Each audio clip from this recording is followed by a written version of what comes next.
My name's Tim Harper. I'm head of the School of the Humanities and Social Sciences here in Cambridge, and it's my very great pleasure to welcome you to a conversation event marking India at 75, sponsored by the school and hosted here at Corpus Christi College.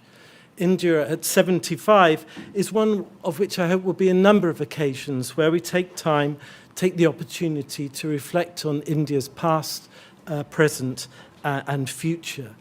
And with this in mind, it's my very great honour to welcome our distinguished guest, Mr. Rahul Gandhi. Mr. Gandhi, of course, is a leading parliamentarian of India. He's the elected representative of Wayanad in Kerala since 2019, a national leader of the Congress Party since 2004, and a central voice in current debates on the state of India's democracy, on economic development and social justice, and India's place in the world. In conversation with him this evening is Dr. Shruti Kapila, a university associate professor in Indian history and author of Violent Fraternity, India's Political Thought in the Global Age, which speaks very directly to some of these themes. It will be no surprise to anybody that tickets for this event went in record time. I'm delighted to welcome you all. I'm delighted that Mr. Gandhi took time out from his really busy schedule to spend some time with us today. And without further ado, I give the floor to Dr. Kapila. Thank you. Welcome. Thank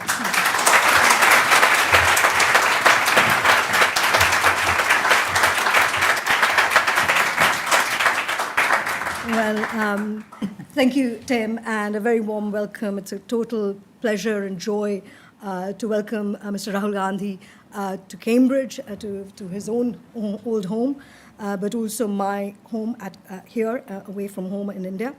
And it's particularly nice that he chose London and Cambridge to kind of break the sort of fasting that has gone in mobility during COVID. So it's great that you're here. And I'm not going to sort of give a longer introduction because everyone knows who he is, and it's a real honor to get the chance to speak with you on some of the most pressing issues, not just facing India, because India is certainly facing a turning point in its identity, but also globally. I think this is a moment of identity crisis, not just mere crisis because of Ukraine, because of China, and of course post-COVID.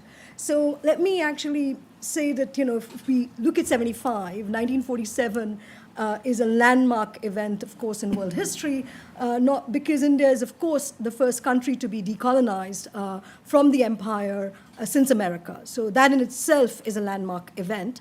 But also, the time was, if you look at Nehru, the old alum here, the great Nehru, who kind of is, synonymous with modern India, the idea of freedom and optimism really captivated Indians despite, as it were, the legacy of partition, the violent legacy of partition. I think 75 years down the road, I think India looks quite different. I don't mean simply in terms of optimism or pessimism. Freedom certainly seems to be in short supply in an everyday sense in India.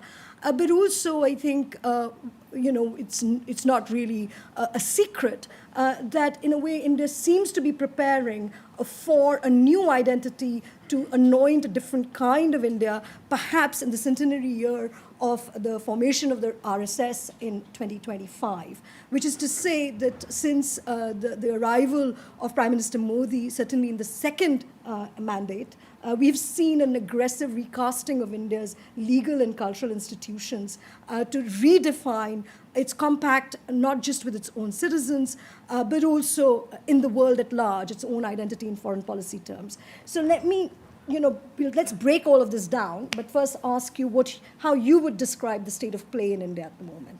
Why don't you come move ahead? Yeah.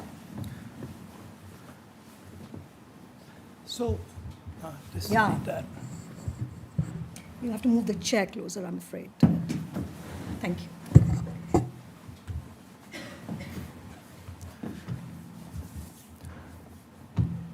So if you look at the Constitution, and I said this in a speech in Parliament some time back, India is not described as a nation, it's described as a union of states. The exact line is India, that is Bharat, is a union of states. And the implication of that is that there is a ongoing negotiation between this union of states, right? So in the Congress party, we view India as a negotiation between its people. The RSS views India as a geographical entity. So that's the big difference. So for us,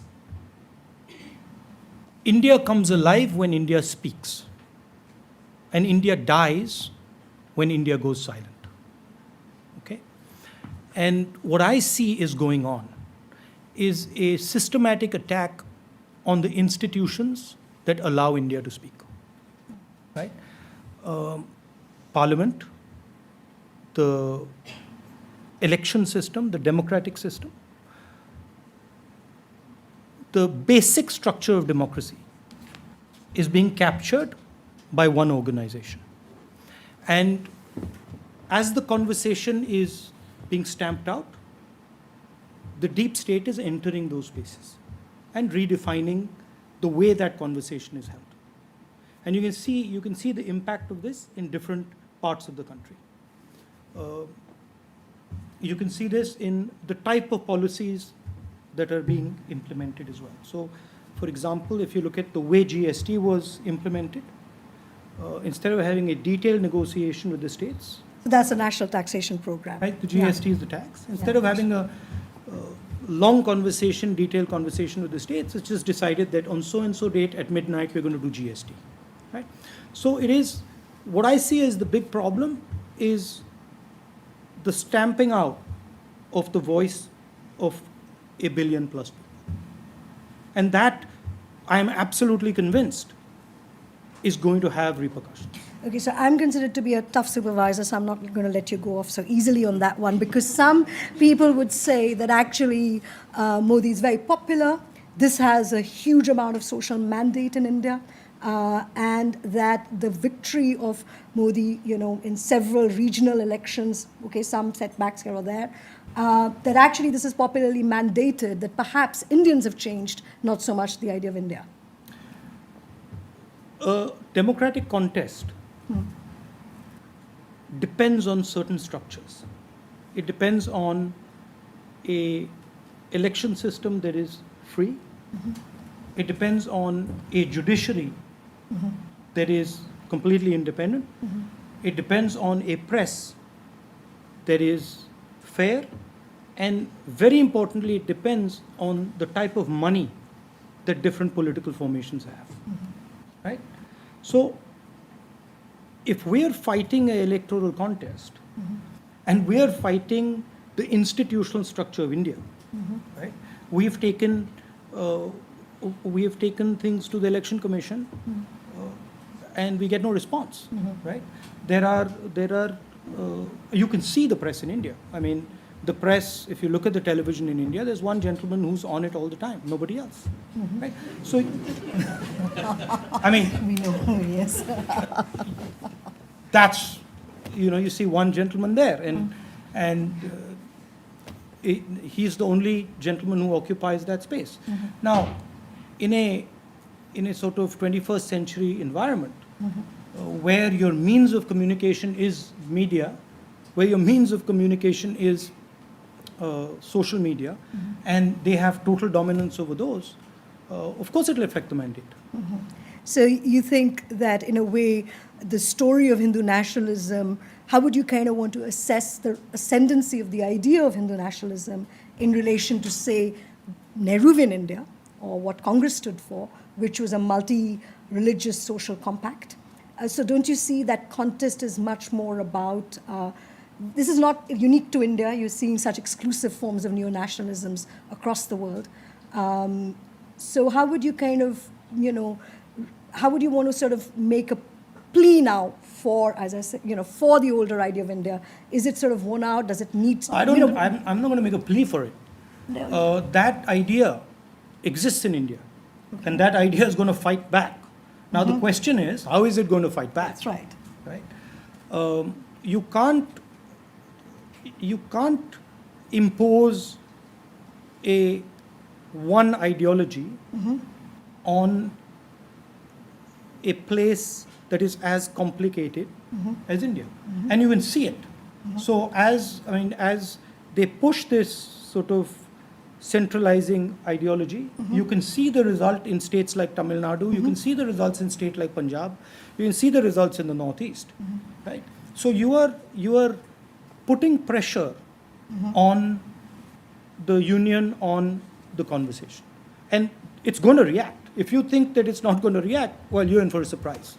So then, put this on the kind of democratic map or the political map of India, do you think that this poses a particular challenge to the Indian National Congress? Because one of the things that struck me, because I teach a course on Indian democracy here, it struck me is that India is unique from other mass democracies, say like America or Britain, which have always had a two-party system, right? You had the Tories and you have, the Labour Party. And India, you've always had one national party and lots of regional parties. And that was the story for the Congress. And now do you think it's a change of hands or something else is going on? That's, I think, the wrong characterization, Okay. if I might say so. No. Go ahead. Because if you look at, again, view India as a union of states. Now tell me which state has more than two parties. Tamil Nadu has two parties, UP has broadly two parties. So Madhya Pradesh has two parties, Rajasthan has two parties. No, I meant it at the national level. No. In our system, if you're going to compare a United Kingdom, right? Think of India much more like Europe than you think. That's right. Than like England, right? India is much closer to Europe than it is to England. How many languages are spoken in England? Don't shame the English now. Right? Don't shame the English. It's just, One? we grew up with three, they grew Okay, up with maybe half, two. So no, but we have to get this right, because if we're going to understand it properly, we have to get it right.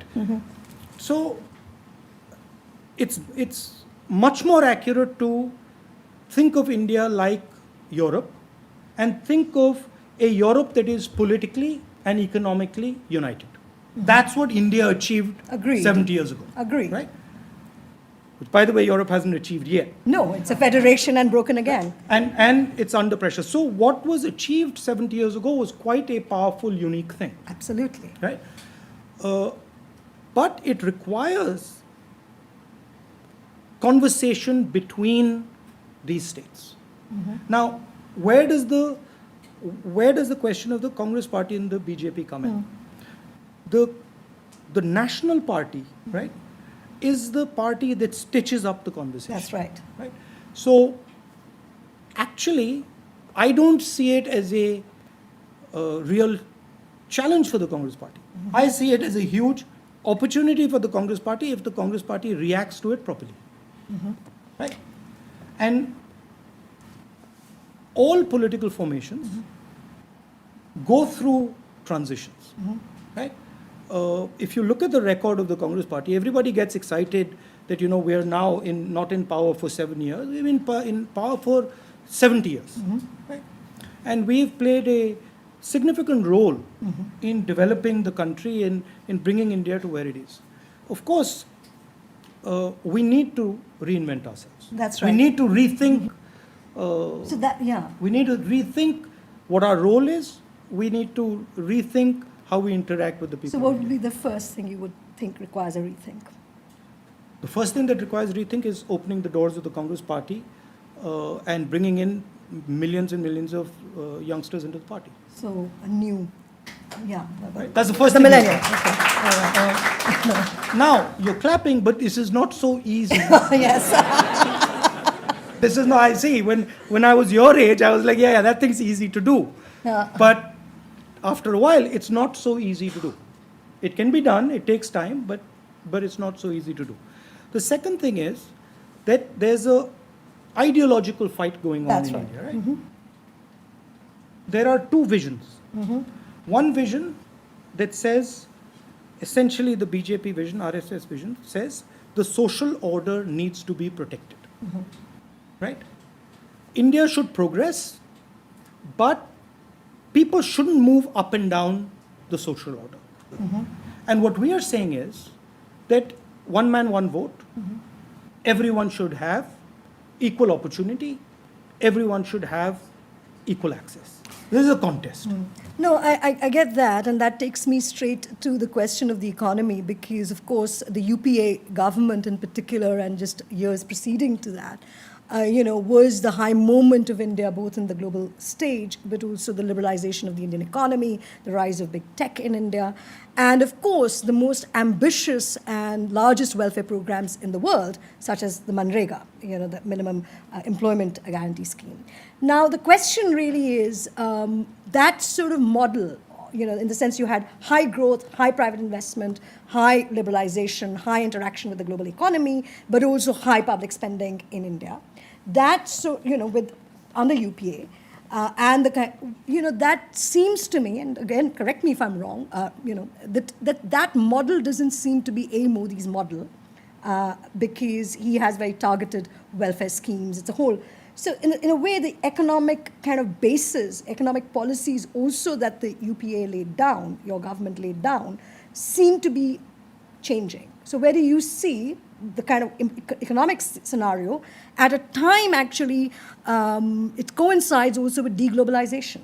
So UPA was part of the global moment of, accelerated connectivity in the world. And now for the last 10 years, 12 years after financial crisis, there's a kind of slow deglobalization, which is accelerated, it seems, after COVID. And men like Modi seem to have gained under such conditions. So how would you do that? On the sort of Hindutva side and on the exclusion side, Modi is different than the Congress. Of course. Right? But on the economic side, Modi is taking what was sort of our middle of the road balanced ideas to an extreme. Right? Say more. We were trying to balance the rural and the urban, for example. We were trying to balance big business and farmers and laborers. He's not really interested in that balance. His idea is, I get the sense he thinks of the Korea model, where you have large, big sort of chaebol, right, that monopolize, and then I think he thinks he can give a sort of payoff to large numbers of people and let these people concentrate power and wealth. Right? In my view, that won't work in India. Why? You get a huge backlash. Right? You will get a backlash that you will not know what's hit you. The other point is that view these things as a continuum. Right? Don't view them as UPA did something and now Modi is doing something. They feed into each other. So what do I mean by that? We did Narega, right? Most people think Narega is a handout to poor people. No, I don't, but yeah. If you ask most Indian people, what is this Narega? They'll say, well, why are you making people lazy? Why are you giving them, money in their pocket, etc., etc. Actually, Narega was a labor market intervention, right? And Narega created a massive reaction in Indian farmers. It was a very powerful move, but it created a particular reaction, right? And then that reaction feeds in to what comes after.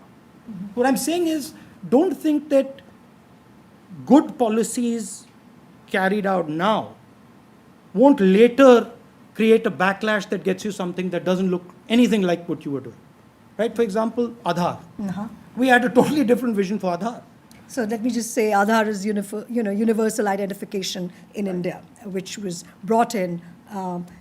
Your government had thought about it, had piloted it, but it became standard procedure now in India. So we put in Aadhaar, which is sort of a unique identity. Right?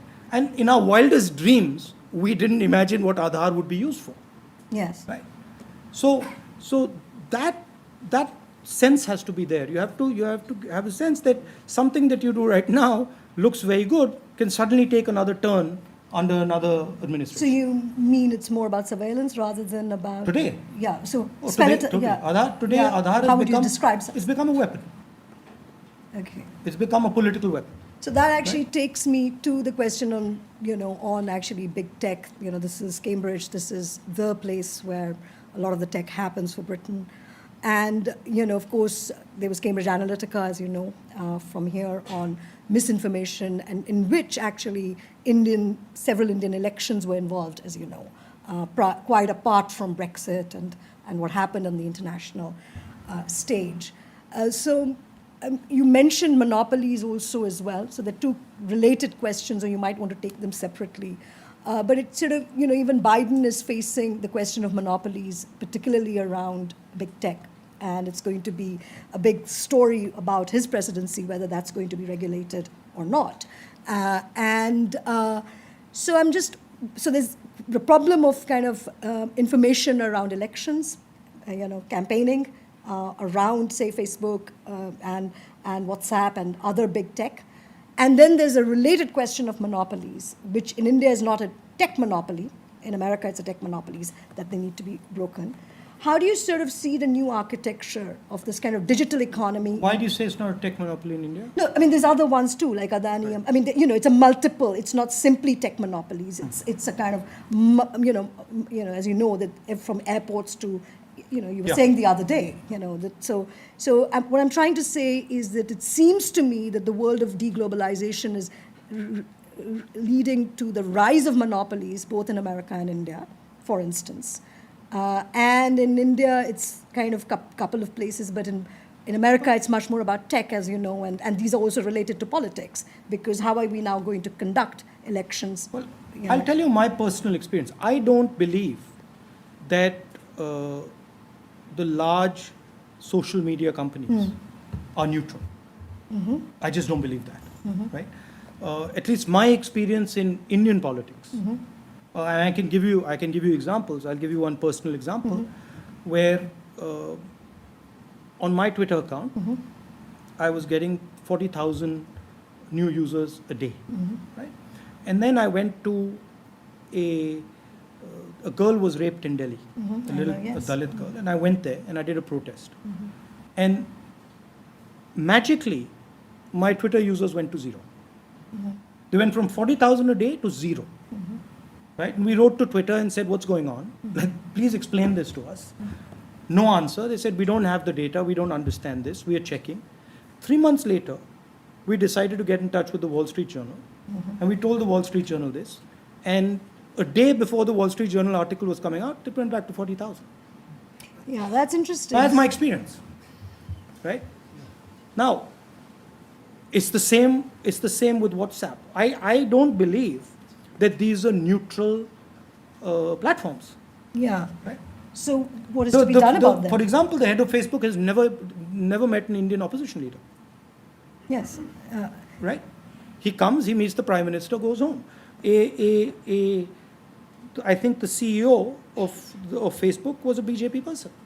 In Delhi, yes. In Delhi. Yeah. That's Right, so why are we imagining that this thing is a neutral entity? It's not. No, I'm not. I'm not saying that. So, I'm not saying that to you. But so the tech monopoly.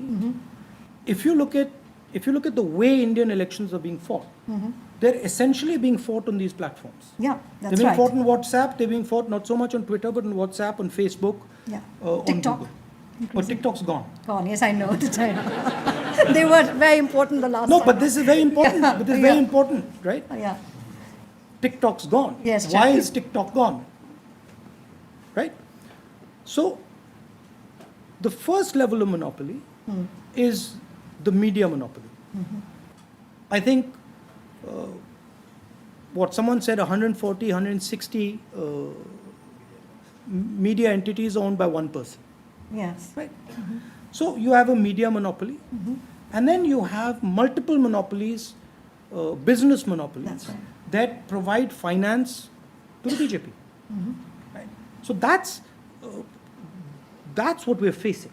So how would you maneuver this? This is so kind of hegemonic and so all-encompassing The- in this description. The then- only way to face it is by going directly to the people, which is what the Congress Party did before independence. That's the only way to face this. So back to Gandhi. Back to Gandhi. Social movement, protest movement, massive, Yeah, and there's massive movement. there's a lot of appetite for that. There's a lot of atmosphere for that, and the Congress Party needs to redesign itself to absorb that energy and use that energy to create a new vision for the country. Well, that's the. Okay, so I'm going to move you on a little bit and move you to the international scene because a lot of people were sort of, we talked a little bit about America, a little bit about tech companies, but we haven't really said anything about China. And China really is this big story for India. And I think that hasn't really been appreciated in the international press at all. I mean, I've been on several panels and people are kind of always asking me fundamental questions as to why, for instance, India takes positions that it does currently. But we'll talk about Ukraine in a second. But there isn't enough appreciation of the Indo-Chinese issue at the moment. So tell me what you think about China as a rising global power and in relation to particularly its neighborhood and India. So I think there are two competing visions now on the planet, right? One is the Western, India's a part of it, which is a maritime vision, and the other is a terrestrial vision, the Belt and Road, and a terrestrial planet, where most of trade moves from China through the old Silk Road to Europe, and China dominates that trade. Right?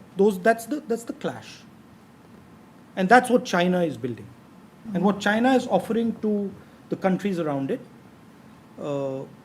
is the idea of prosperity. So China is saying, allow us to build your infrastructure, allow us to put in the communications backbone, allow us to put in 5G, allow us to put in all that stuff. We'll give you the money, you build your infrastructure, and then we will have prosperity together. That's what they're offering. And? Right? And it's a very powerful thing to offer, but it's not in our interest. It's not in India's interest that China expands out like this. Why? Because we're on the way to Europe, or just because we're physically there, or is it a rivalry, a civilizational I rivalry? don't see it as a civilization rivalry, but it'll have severe consequences for India. It'll have serious consequences for India. In terms of Chinese expansionism. So why do you think the international world is not fully aware? The story is always told in terms of America and China. And which is why people have because that's really those are the two poles, right? So America defends and defends one vision, and China is placing another vision on the table. Now, where I have a problem is when the West speaks about China and when the United States speaks about China, they always talk about stopping China's rise. So they have a sense that you have to stop this thing. Well, that's fine. But my question is, what alternative are you giving? Right?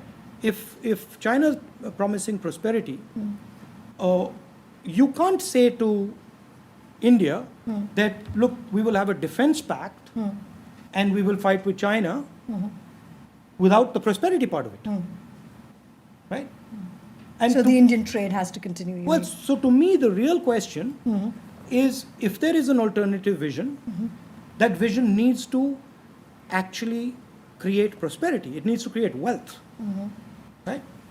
But Sri Lanka and the Chinese story hasn't really worked out, or would you say it is? Of course, the Sri Lanka has gone very wrong. The Chinese have put in a huge amount of money. Huge amount of that money is being stolen, and it didn't pan out. But the idea the Chinese are proposing is prosperity. China, they've given $100 billion to Pakistan. Yeah, that's right. Yeah. And so they have a very clear vision about what they are trying to do. And it's a powerful idea. It's not that it doesn't have a basis. But from our perspective, I think we need to have an idea that provides prosperity. Of course, there is a defense angle to it, but there has to be an economic angle to it. Right. And currently, I don't see the economic angle to it. So in Our relationship with the United States, yeah, for example, yeah, is hugely about defense. that's right. It's moving that way. Clearly. More and more. But More it's- and more. I mean, when we talk to the Americans and the Americans talk to us, we talk about defense. Yeah. We don't talk about, okay, how do we jointly create prosperity and create a democratic model that can make people rich? And does that worry you? What do you mean? Yeah, it does. Okay. So so onto Ukraine and then I'll come to a final question before I open it, which is that the whole story of Ukraine, when India kind of, as it were, refused to take a position, spooked certainly the international media and strategic circles here. Because precisely for the reasons you have just mentioned, that in the last 10 to 15 years, India has been seen to be going closer to the US, and then for not actually signing on to the UN story, the UN amendment, well, not amendment, the UN move. It was seen, well, what is India up to? And the word that was used in India was that, well, India doesn't really want this bipolarity. It's going to have a multipolar world. How do you read this? Is this a continuation of Nehru's idea of non-alignment, which has been resurrected in certain kind of perverse ways again, or is it? No, I don't think the government believes in Nehru's idea of non-alignment, but I think the government understood its constraints, and it understood clearly what the constraints were, and I don't think they had much of a choice, myself, right? But I think it's better to have a foreign policy that is strategically thought out, instead of a foreign policy where you take one decision with one event and then suddenly another decision with another event, right? And I also don't think it's about being, with America or against America. That's right. I think it's more nuanced than that. I think India is a big country, and India has multiple relationships, and India has to deal with the complexity of its own reality. Okay. So, I'm going to ask a slightly semi-personal question, and then I'm going to open the floor, which is because, obviously, 75 years, we can take small bite sizes into the last opening decades and now more recent decades. But actually, there's a middle period, and you and I both belong to that middle period of that generation, which is that we are not Midnight's children. We are born in the 70s. We don't have any of the optimism that our parents' generation had. And we, of course, also grew up with a lot of collective violence around us. I in Punjab, but I was not alone. There were people in the Northeast, Kashmir. But also, soon after that, you had the Hindu-Muslim story flaring up with the Babri Masjid mobilization and caste violence as well. So violence, has been a kind of big feature of people of our generation. And in your case, it's all too personal. So, we've just had a recent anniversary of your father's assassination this weekend. So my question really is about actually a kind of Gandhian question about violence and how to live with it. And in your case, it's also personal. And so could you sort of say a little bit on your own personal resilience on it, but also how you envision the compact between violence and non-violence in Indian society?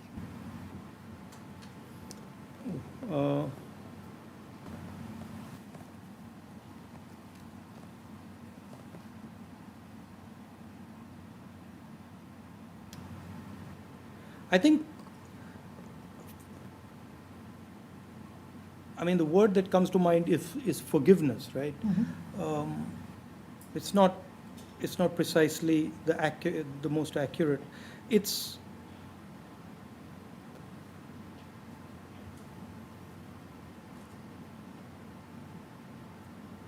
how do I put it? You realize. I'm thinking. You realize, right?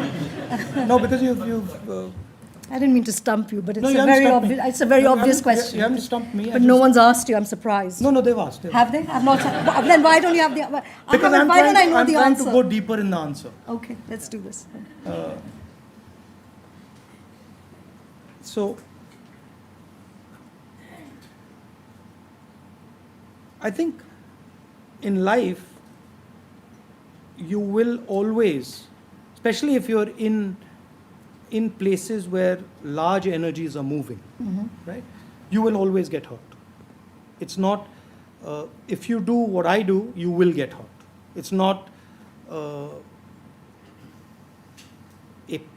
possibility, it's a certainty. Right?